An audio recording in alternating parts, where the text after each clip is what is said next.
We are very excited to welcome Dr. Tanusha Ramdin, who's the head neonatologist at Charlotte Maxeke, and also the principal investigator of a kind of national study that looks at transmission between mothers and babies.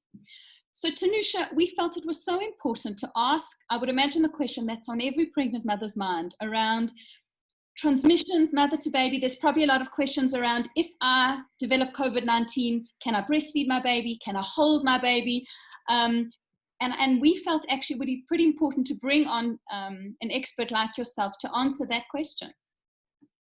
Thank you, Nicole, for inviting me. I'm going to try and break this down into simpler terms. Okay. But my motto is breast is best and there's no substitute for it.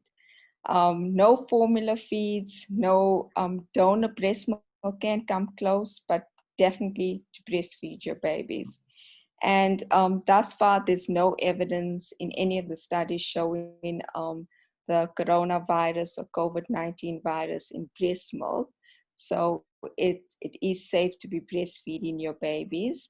And more so to highlight that breastfeeding and skin-to-skin contact significantly reduces mortality and later onset of respiratory diseases and diarrheal diseases and allergies.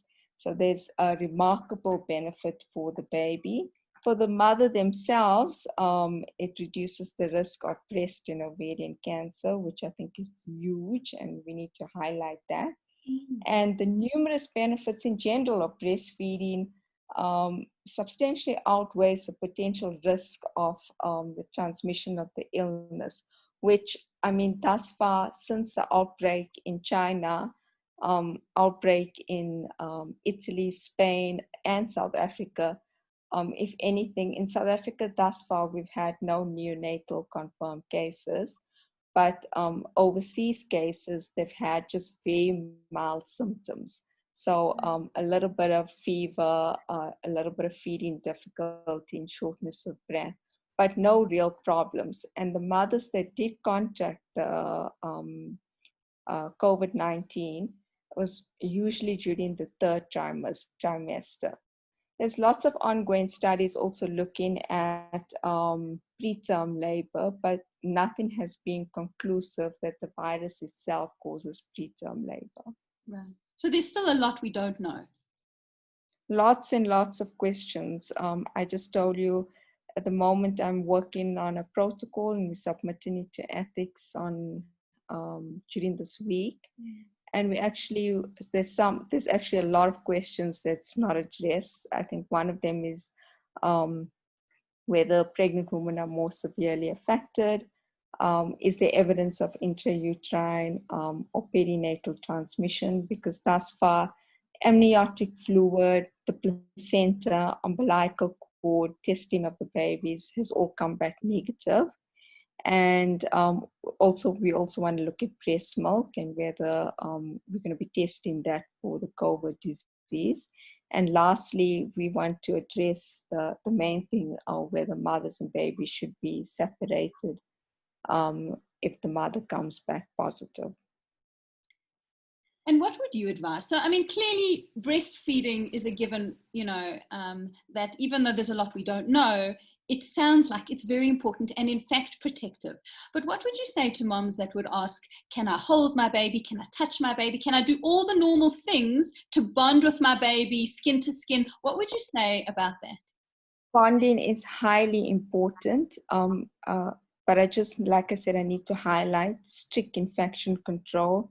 You have to wear a proper mask. You have to wash your hands as often as you can.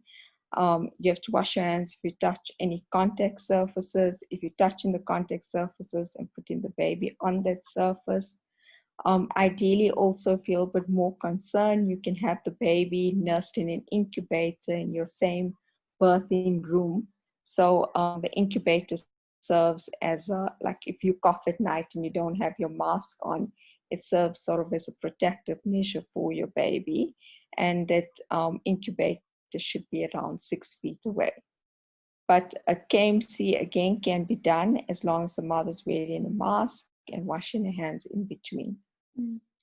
Perhaps in a way similar to breastfeeding, we know the enormous benefits of KMCing for brain development, for bonding, for all those kinds of things that perhaps, as you say, really are incredibly important and outweigh the potential risks as long as you're taking the hygienic precautions.